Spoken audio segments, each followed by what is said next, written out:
देख भी नहीं पाती।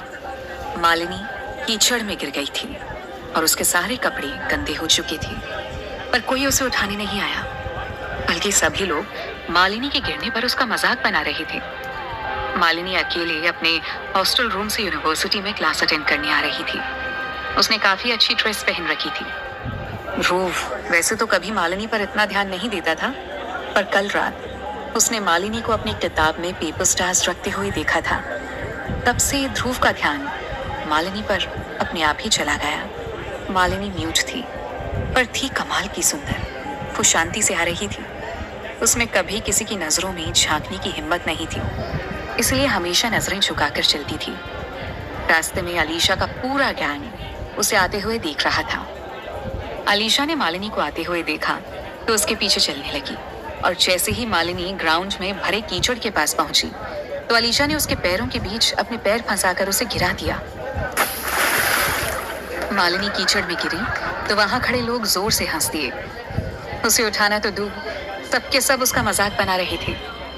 अलीशा वो ही थी जिसने कुछ दिन पहले ध्रुव के ऊपर चोरी का झूठा इल्जाम लगाया था, और बाद में उसे बेइज्जत भी होना पड़ा था। ध्रुव ने अलीशा की यह हरकत देखी तो उससे बर्दाश्त नहीं हुआ। वो तेजी से दौड़ता हुआ आया और सबको डांटते हुए मालिनी को उठाने के लिए हाथ आगे बढ़ाया। ये तुम लोग क्या कर रहे हो? अलीशा इस तरह से बिहेव कर रही थी जैसे उसने कुछ सुना ही ना हो, और चलते हुए जानबूझकर मालिनी को इग्नोर करते हुए मालिनी के हाथों के ऊपर चलते हुए निकल गई। ध्रुव जानता था कि अलीशा जानबूझकर ये सब कर रही थी। पिछली बार की घटना के बाद ध्रुव अलीशा से कोई मतलब नहीं रखना चाहता था, पर अब उससे बर्दाश्त नहीं हुआ और उसने अलीशा को धक्का देकर एक तरफ कर दिया। दूर हटो उससे। मालिनी अपने हाथ से हिला रही थी। उसकी उंगलियों के ऊपर अलीशा के जूतों के निशान देखे जा सकते थे। अलीशा को उम्मीद नहीं थी कि ध्रुव बीच में आ जाएगा। ध्रुव के धक्के से वो कुछ दूर जाकर गिरते गिरते बची। तेरे जैसा मक्कार यहाँ क्या कर रहा है? मैं उसका हाथ नहीं देख पाई, पर तेरी हिम्मत कैसे हुई मुझे धक्का देने की, स्पाइनलेस ध्रुव? अलीशा के इतना कहते ही ध्रुव और अलीशा के बीच गहमा गहमी शुरू हो गई। ऐसा कैसे हो सकता है कि अलीशा को जमीन में गिरी मालिनी दिखाई ही ना दी हो? अलीशा जानबूझकर कर रही थी। दोनों के बीच लगातार बहस हो रही थी, जो धीरे धीरे तेज होती जा रही थी। यूनिवर्सिटी से दूर किसी कोने में तृप्ति और आभा भी इस लड़ाई को होते हुए देख पा रहे थे। आभा ने तृप्ति से कहा, देखा, मैंने तुमसे कहा था वो एक नंबर का घटिया इंसान है। वो मालिनी की नजरों में खुद को अच्छा दिखाने की कोशिश कर रहा है। तृप्ति को आभा की बात से कोई फर्क नहीं पड़ा। उसने आभा को देखकर गुस्से में कहा, तू कुछ देर चुप रहेगी तो गूंगी नहीं हो जाएगी। जब मौका मिलता है ध्रुव को लेकर बकबक शुरू कर देती है। तृप्ति की बात सुनकर आभा ने उसे हैरानी से देखकर कहा, तृप्ति, तू ये कैसी बातें कर रही है? मैं तेरी बेस्ट फ्रेंड हूँ, तुझे याद नहीं है कल तेरी बर्थडे पार्टी में उसने क्या किया था? निशा के आने से पहले आभा वहां से चली गई थी, इसलिए उसे पता ही नहीं था कि ध्रुव ने उसे जो गिफ्ट दिया था वो था क्या। पर तृप्ति उसे कुछ समझाने के मूड में नहीं थी।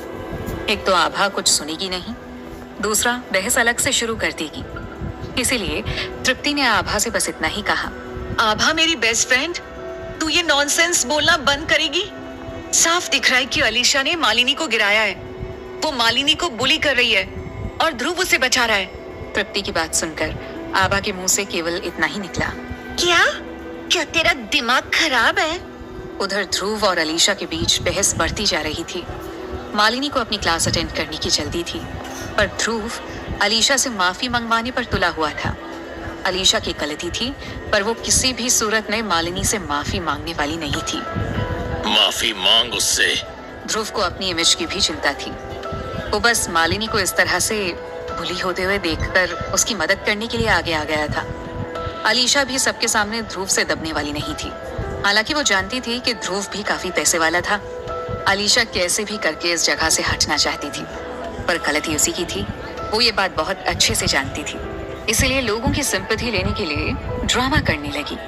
ध्रुव, इस गूंगी ने मेरे कपड़े गंदे किए थे।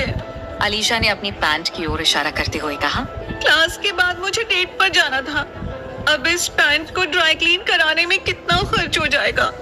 जब उसने गलती की है तो मैं क्यों सॉरी बोलूं? ध्रुव के पास पैसों की कोई कमी नहीं थी। वो अलीशा को अच्छे से जानता था। तो तुम ये सब पैसों के लिए कर रही हो? ध्रुव की बात सुनकर अलीशा का चेहरा उतर गया। उसने पैसों का जिक्र किया था।